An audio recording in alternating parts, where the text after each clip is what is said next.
Olá! O Em Dia com a Saúde de hoje vai abordar um tema muito importante: lipedema. Você sabe como é feito o tratamento desse problema de saúde? Não? Pois continue assistindo que o programa de hoje começa agora e tem essa e outras respostas.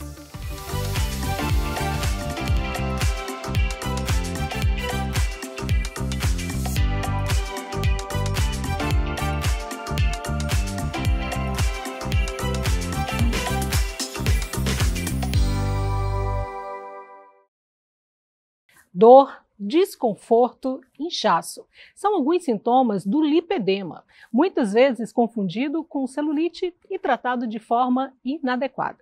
Mas para saber a forma correta de identificá-lo e tratá-lo, eu converso agora com a médica especialista em cirurgia vascular, Natália Cardoso. Seja muito bem-vinda ao Em Dia. Obrigada, um prazer estar aqui de novo falando sobre saúde.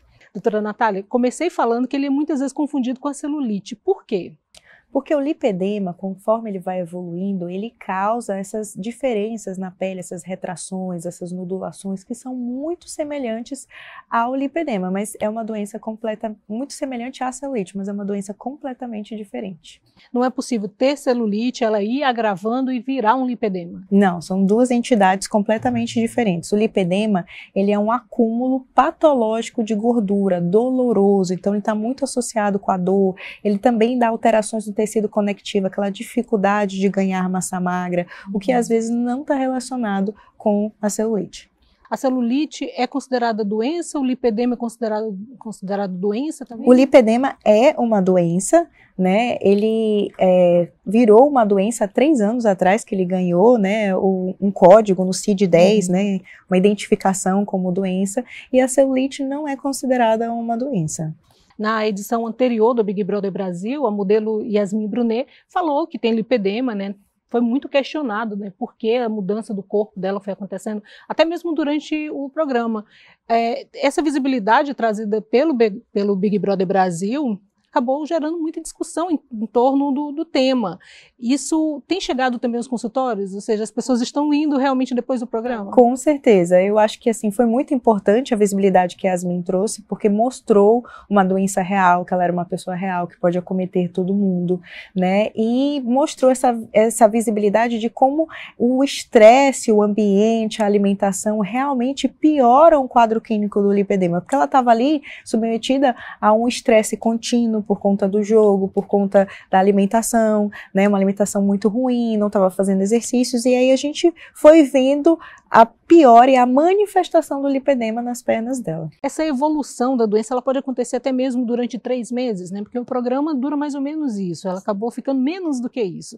Uma má alimentação consegue piorar tanto assim? Com certeza, tanto piorar como melhorar, né? Então assim, o que mais me perguntam, Natália, quando que eu vou ver a melhora eu iniciando o meu tratamento?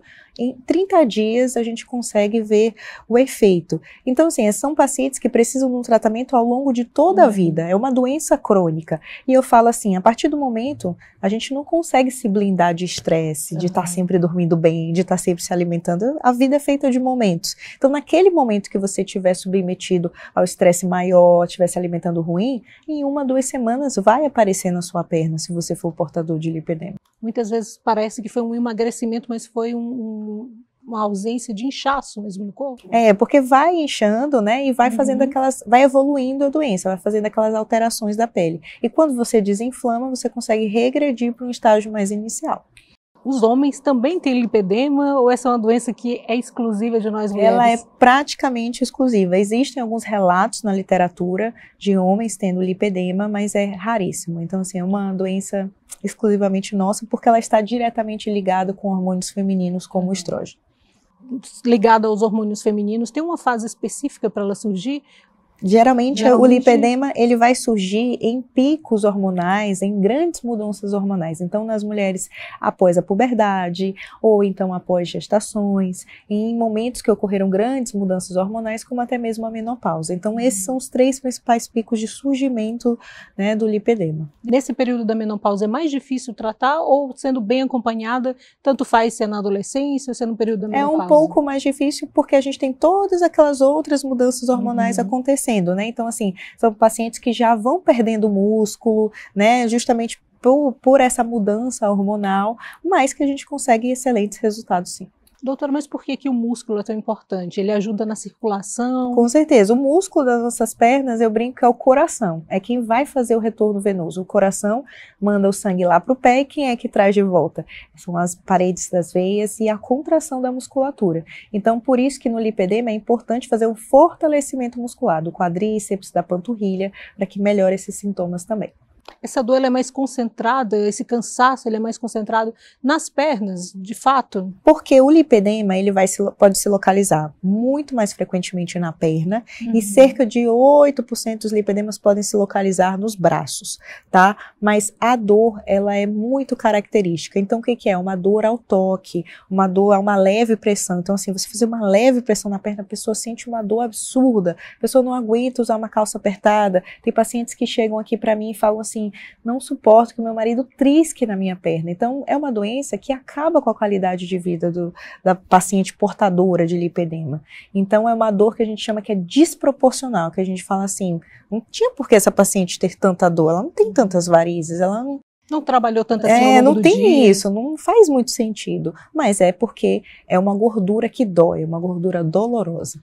Muitas pessoas acabam questionando essa dor, achando que é psicológica. Com certeza, assim, além disso, o lipedema, como ele dá essas mudanças no corpo, ele vai deformando, né? Então a gente primeiro tem um acúmulo de gordura, depois vai associando aos inchaços, aquele aspecto de celulite, depois tem as dobras, vai fazendo o linfedema, vai deformando o corpo dessa mulher. Então isso mexe demais com o psicológico. Então ele está associado com o lipedema, ele está associado com distúrbios de imagem, com depressão. Então é importante que essas pacientes façam um tratamento multidisciplinar com acompanhamento psicológico também. Os famosos buraquinhos, né, que se confundem muitas vezes com a própria celulite, são associados ao lipedema. Mas há a possibilidade de se ter lipedema e não ter os buraquinhos? Se for um estágio mais inicial, sim. Sim, e aí a gente vai ter só o acúmulo doloroso da gordura, mas não vai ter esses nódulos, não vai ter essas retrações de pele, esse aspecto de casca de laranja. Vai sentir um cansaço muito grande, principalmente dor, é preciso investigar. Qual profissional? Qualquer profissional que entenda sobre lipedema, né? O lipedema ele tem um diagnóstico clínico. São mulheres diferentes que contam a mesma história. Então, se você procurar um profissional, como pode ser um angiologista ou cirurgião vascular, como eu, ou então um endocrinologista, fisioterapeutas, profissionais que trabalhem, né, nessa rede do lipedema, eles vão saber sim te diagnosticar. E o tratamento ele é multidisciplinar. Ele vai envolver uma dieta anti-inflamatória, um acompanhamento nutricional, um acompanhamento fisioterapêutico, né? Então, assim, os fisioterapeutas vão ajudar nessa parte do uso da compressão, do automanejo do paciente, das drenagens linfáticas. É muito importante até orientar que tipos de exercício vai ser mais adequado para esse paciente fazer, né? Além disso, o endocrinologista vai investigar intolerância ao glúten, à lactose, doenças que são associadas com lipedema. A senhora falou muito da questão do tratamento multiprofissional. A drenagem linfática é uma das recomendações, mas se o corpo estiver muito inflamado, a drenagem pode não ser suportada, por isso que é importante cuidar primeiro da alimentação e depois ir aos poucos. Exatamente, com certeza. A drenagem linfática é uma queixa muito comum. Eu não suporto fazer, ou eu fico muito roxa. Então a gente vai desinflamar, começo vai usar a compressão, pode usar a plataforma vibratória, compressão pneumática. Então existem várias alternativas que a fisioterapeuta pode fazer para ir manejando até conseguir introduzir a drenagem linfática. Por isso é importante, né, procurar um profissional, porque assistindo a uma entrevista, alguém que tem lipedema pode falar, eu fazer drenagem linfática, a pessoa vai fazer a drenagem e não suporta. Exatamente, por isso que o acompanhamento multiprofissional especializado, ele é ideal. Doutora Natália, a questão da alimentação, né, nós falamos um pouquinho, mas eu queria frisar, o glúten é o único vilão ou tem mais vilões? Tem vários vilões, né? Então, assim, o importante é que a gente entenda o que vai inflamar o lipedema daquele paciente. Então, não é uma receita de bolo para os pacientes. Então, existem alimentos que universalmente inflamam o organismo, como o glúten, o açúcar, a carne vermelha, a bebida alcoólica. Então a gente sabe que esses alimentos provavelmente podem piorar o lipedema, mas para cada paciente existe um alimento que inflama mais. Então, no início a gente faz uma dieta que acaba sendo mais restritiva, a gente corta todos esses e depois vai reintroduzindo e entendendo o que inflama o lipedema dessa pessoa. E ela sabe que para o resto da vida não é que ela não possa mais consumir aquele alimento, ela vai reduzir o consumo e no momento que ela exagerar, vai aparecer nas pernas, literalmente. Mais uma vez a necessidade de se procurar um profissional, né? Porque as pessoas saem cortando, né? Tira glúten, tira lactose, leite e muitas vezes acabam adquirindo uma outra doença, a ausência de cálcio, por exemplo. Pode ser, não, e outra coisa, às vezes a pessoa acha que cortou completamente aquele alimento e não sabe que ele pode estar inserido, né, em outros alimentos. Então eu falo assim, às vezes o paciente passou comigo, fez, passei o tratamento e ela volta e falou assim, ai, não adiantou nada. Aí eu falei assim, mas você tá fazendo dieta? Tô, cortei tudo que você disse, mas você passou no nutricionista? Não. E aí a gente vai investigando, ela estava consumindo vários alimentos que tinham lactose, que tinham açúcar, mas que ela achava que não tinha, ela não lia o rótulo, e aí porque não era o açúcar, né, o açúcar refinado do cafezinho, aí ela não estava consumindo açúcar. Então, é importante esse acompanhamento nutricional, até para que isso não aconteça, porque se a gente retira esse alimento, o nutricionista ele vai, de alguma forma, repor para que você não fique com um déficit desses nutrientes essenciais. Perfeito, já aprendemos muito nesse primeiro bloco, nós vamos para um rápido intervalo, voltamos já já, falando um pouco mais sobre lipedema. Espero você!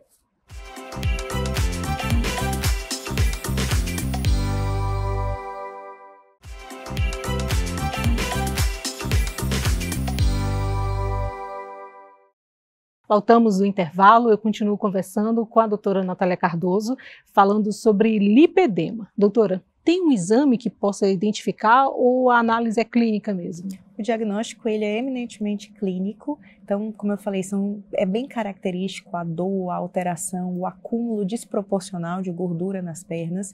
Existem exames sim que podem nos ajudar, como a ultrassonografia, a densitometria corporal, mas eles são auxiliares, exames laboratoriais para a gente ver essa parte inflamatória, mas não existe nenhum exame que diga assim, Natália, faço esse exame e ele vai me dizer lipedema sim ou não.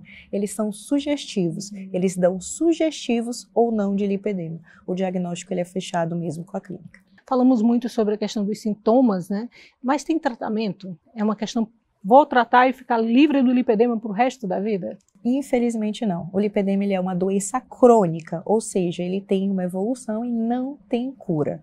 Mesmo a cirurgia, que é um dos tratamentos possíveis para o lipedema, ele vai melhorar, ele vai retirar aquela quantidade ali de gordura, mas ele não consegue retirar todas as células de gordura que estão doentes do lipedema, né? Infelizmente a gente não consegue adquirir essa cura. Por isso que o manejo, o tratamento clínico, ele é para a vida inteira. E esse manejo clínico, ele vai ser feito baseado em pilares, que vai ser a dieta anti-inflamatória, onde a gente vai cortar esses alimentos que vão inflamar o lipedema, uma fisioterapia, onde a gente vai ter esse manejo, onde vai ser o uso da compressão, os exercícios focados, né, para o fortalecimento do quadríceps, da panturrilha, né, a gente tem esse acompanhamento nutricional, endocrinológico, para ver, porque às vezes ela caminha com outras doenças, como intolerância ao glúten, a lactose, problemas de tireoide, então é importante esse acompanhamento multidisciplinar para que o paciente ele tenha uma melhora da qualidade de vida. Então, o tratamento do lipedema é para o resto da vida, para melhorar a qualidade de vida desse paciente. Tem também um exercício mais recomendado? A academia é difícil para quem tem lipedema ou ela também é possível? Pode ser difícil no início, vai depender da fase que tiver o lipedema. Se o lipedema está muito inflamado, muito dolorido, às vezes o paciente vai ter dificuldade de suportar fazer exercícios com mais impacto. E aí a gente, para iniciar, acaba passando uma caminhada ou exercícios dentro da água que diminui o impacto, né? Eles podem ser mais confortáveis. Mas ao longo do tratamento a gente vai passar a academia sim. É super importante a gente fazer esse fortalecimento dos grupos musculares da perna para que a gente tenha uma melhor musculatura, para que melhore o quadro clínico. A senhora falou sobre a questão hormonal, né? E que a adolescência é um período de surgimento do lipedema, possível surgimento, né? Mas criança tem lipedema também? Não, a criança não, justamente porque a gente tem essas teorias, já foram estudadas isso, e ela surge nessas mudanças hormonais, a criança não tem lipedema. Então surge a partir da puberdade. Inchaço é característica só de lipedema ou também inclusive relembrando, a doutora Natália esteve aqui falando sobre vasinhos e varizes. Você pode acessar o YouTube da TV UFMA, procurar o programa, tá imperdível. E eu lembrei justamente porque uma das características também é o inchaço, né? O inchaço ele pode ocorrer em várias doenças, pode ocorrer nas varizes, inclusive as varizes podem estar associadas com o lipedema. 50% das mulheres que têm lipedema são portadoras da doença de varizes também, então pode ter uma associação entre as duas. Problema no coração pode causar inchaços nas pernas, problema nos rins, então pode ser multifatorial esse inchaço nas pernas, mas ele pode estar associado com o lipedema. Mas o lipedema, ele além do inchaço, tem a presença da gordura. Falando em rim, nós já lembramos que tem que beber água. Com certeza. Tem associação também com lipedema? Beber mais água ajuda? Mais água. A gente faz essa recomendação que você beba cerca de 20 ml de litro por quilo de peso durante as 24 horas, para você não ultrapassar, não beber menos, mas também não beber muito mais. O lipedema também está associado a acúmulo de líquido no corpo, beber mais líquido acumula mais ou acaba ajudando o corpo a trabalhar e se liberar? Isso, né? Os linfáticos, né, que é a nossa circulação que retira o líquido das células, ele trabalha mais devagar no lipedema. Inclusive, nos últimos estágios, a gente tem o que a gente chama de lipolinfedema, que é o linfedema associado ao lipedema, mais uma doença aí se associando. Então, é um tratamento complexo. Então, nesses casos aí, a gente vai se beneficiar das drenagens linfáticas, né? E também da gente tentar retirar esse líquido aí que fica acumulado nas pernas. As meias de compressão ajudam? Muito, a compressão é um dos pilares, né? Então a gente vai usar meias de compressão, leggings de compressão, elas são especiais e feitas sob medida. Então, porque você pode ver que são corpos que são um pouco mais disformes, né? Às vezes um aumento muito grande do quadril ou da perna, então tem que ser feito sob medida. Geralmente a malha mais adequada é a malha plana, do que a circular. As meias que a gente passa todos os dias é a meia circular. Para o lipedema é uma diferente, que é a malha plana, mas a gente pode iniciar a circular também, dependendo de cada caso, dependendo da fase do lipedema. E como a senhora falou que o toque, né, está associado à dor, aquela meia de muita compressão não é recomendada. Às vezes, no começo, o paciente não vai tolerar. Então, às vezes, a gente pode iniciar com uma compressão menor e ir graduando conforme o paciente vai evoluindo, vai desinflamando, porque isso ajuda a gente manter a qualidade de vida. Então, o paciente que usa a meia no lipedema, ele se sente mais confortável. Conforme, assim, com o hábito, ele se sente mais confortável, que ajuda a não ter dor, não ter um inchaço no fim do dia. Doutora Natália, a questão do cansaço e principalmente da dor, chega a ser incapacitante, né? Muitas mulheres perdem o emprego porque precisam faltar para descansar um pouco mais. Com certeza, tem mulheres que não conseguem trabalhar, tem mulheres, como eu falei, que falam assim, olha, meu casamento acabou, eu não aguento que meu marido trisque na minha perna. Então, assim, ou às vezes são mulheres extremamente irritadas, chateadas, porque imagina você conviver com dor 24 horas por dia. Então, assim, você vai ficando irritada, perdendo a paciência, depressiva. Então, é uma doença que destrói a qualidade de vida das portadoras dessa doença, mas que a gente vem trazer aqui uma esperança, que com o tratamento clínico a gente pode devolver essa qualidade de vida. Eu achei super legal que a Yasmin mostrou também, né, e isso porque ela iniciou o tratamento, ela não fez cirurgia e ela melhorou muito a qualidade da pele dela, a circunferência da perna, teve um resultado estético muito bom. A gente não fala aqui contra a cirurgia, mas a cirurgia precisa de uma preparação. Não é para todos, mas em casos indicados, sim, pode ter excelentes resultados, mas precisa de um acompanhamento clínico antes e depois. Muita gente até perguntou para a Yasmin Brunet se ela havia feito uso daquelas canetas para emagrecer, e ela falou que foi mudança alimentar e exercício.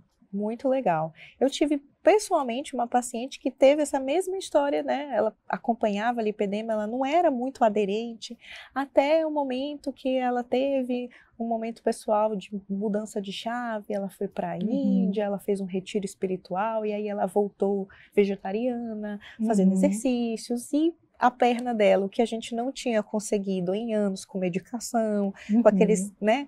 A gente conseguiu em 3 meses de mudança de estilo de vida. Então, o que ela começou a fazer? Ela começou a fazer exercício, começou a correr, começou a fazer yoga, começou a fortalecer a panturrilha dela, começou a se alimentar melhor, ela cortou a carne vermelha, ela foi cortando esses alimentos, foi tendo uma alimentação mais natural. Então, o simples funciona. O tratamento clínico funciona assim. O lipedema pode estar associado, por exemplo, à fibromialgia ou uma outra doença inflamatória? Ele pode estar associado a várias doenças inflamatórias, como doenças inflamatórias do intestino, como eu falei, como alergia ao glúten. Essas doenças podem ter sim uma associação. Mas a fibromialgia ainda não temos relatos na literatura de ter essa associação mais forte em pacientes com lipedema. Não exclui, não é impossível você ter fibromialgia e lipedema, mas um risco maior de ter uma doença para ter a outra, a gente ainda não encontrou essa associação. A senhora falou que lipedema foi reconhecido como doença há pouco tempo, né? 3 anos, 3 né? anos, foi em 2022. Será que o INSS já reconheceu? Ou seja, é possível se ausentar por conta de lipedema? Como tem o CID, sim. Como a gente coloca o CID, sim. Mas o tratamento do lipedema no SUS, a gente ainda não consegue oferecer. É mais difícil, né? Tanto a cirurgia, para quem precisa, como esse acompanhamento multidisciplinar acaba sendo bem mais complicado de ser feito no Sistema Único de Saúde. Então, é um problema muito grande. São 10 a 12% das mulheres no Brasil que são portadoras de lipedema e que precisam aí desse cuidado. Imagina, se ainda não foi reconhecida pelo SUS da forma adequada para chegar ao INSS, um afastamento, demora um pouco mais, né? Para que a sociedade compreenda que, de fato, o lipedema incomoda. Mas estamos caminhando para isso. De longe já viemos, né? E por isso que a importância disso, da conscientização, dos órgãos governamentais entenderem que isso é mesmo uma doença, que precisa de atenção, que precisa de cuidado. Existem ONGs, como a ONG Lipedema Brasil, que acaba conscientizando, fazendo essa luta, né, fazendo essa advocacia para o paciente, lutando pelo paciente, ajudando a financiar cirurgias para aquelas que precisam, né, conscientizando as pessoas sobre a importância da doença. Fazendo exatamente o que nós estamos fazendo aqui, que é divulgar o lipedema para que todo mundo possa procurar ajuda médica e multidisciplinar, como a doutora falou. Com certeza. Doutora Natália, falando um pouquinho sobre a cirurgia, quando ela é recomendada? Quando é muito grave ou tem estágios também que não são tão graves, mas tem a recomendação? Quando, justamente, nós estamos em estágios mais avançados, estágio 3, 4, que já tem esse lipolinfedema, que já tem alterações da pele, em que a dor é muito grande, já é indicado. Mas em estágios iniciais, a gente pode indicar, contanto que você tenha feito o tratamento clínico, tenha tido aquela melhora, mas o resultado final não tenha esteticamente te agradado ou ainda continua com uma dor. Então, assim, quanto tempo, Natália? Fiz no mínimo 3 meses de tratamento clínico e a resposta que eu tive uma resposta, mas a resposta que eu cheguei não me satisfez, então a gente aí pode começar a pensar num tratamento cirúrgico. Cirurgião plástico. Cirurgião plástico que faz essa cirurgia. E cuidado também, porque a senhora falou do vasinhos e varizes, né, no programa que a senhora esteve aqui anteriormente, que tinha aplicações, às vezes, de alguns medicamentos. No caso do lipedema, não tem nada que possa ser aplicado para reduzir alguma coisa. Não, efetivamente não. Existem vários tratamentos e a gente, infelizmente, como fala mais a doença, a gente vai ver muitas pessoas prometendo tratamentos milagrosos, né, soluções, e não existe nenhum tratamento milagroso, não existe isso, não existe um laser, não existe nada que vai curar o lipedema. E isso pode sim ter alguns efeitos positivos, pode melhorar a estética da pele, mas num lipedema desinflamado. Claro que tudo associado com tratamento clínico, não é só isso, não existe atalhos, infelizmente não existe atalhos para o lipedema. Precisa mesmo a mudança do estilo de vida, o exercício, a dieta anti-inflamatória para que você melhore a qualidade de vida. Cuidado com os tratamentos aí que prometem muito, e que infelizmente acabam em frustração. Melhor é começar com informação. O programa infelizmente está chegando ao fim. Antes, eu gostaria de perguntar para a senhora se a senhora tem alguma coisa para acrescentar um pouquinho mais. Na verdade, eu queria ajudar a divulgar, né, o lipedema. A gente sempre está falando no nosso Instagram, em redes sociais, o meu Instagram é @Natália Cardoso, e falar que nós vamos ter um congresso de vascular que vai acontecer no dia 5 e 6 de junho, no Blue Tree, e vamos ter uma mesa multidisciplinar só sobre lipedema. Nós vamos ter a presidente da ONG Lipedema Brasil, e estamos estudando a possibilidade de fazermos um evento só para pacientes, para conscientização de pacientes, e em breve, se Deus quiser, eu volto aqui para a gente conversar sobre isso. Estamos acompanhando. Fiquem ligados. Obrigada. Obrigada mais uma vez pela sua participação. Obrigada. O programa de hoje está terminando, eu fico por aqui, mas lembrando que você pode tirar dúvidas ou sugestões pelo endereço que aparece aqui na tela. E lembrando também que todos os episódios do Em Dia com a Saúde estão disponíveis no YouTube da TV UFMA. Estamos terminando aqui, mas no próximo programa tem outro tema para ficarmos em dia com a saúde. Até lá!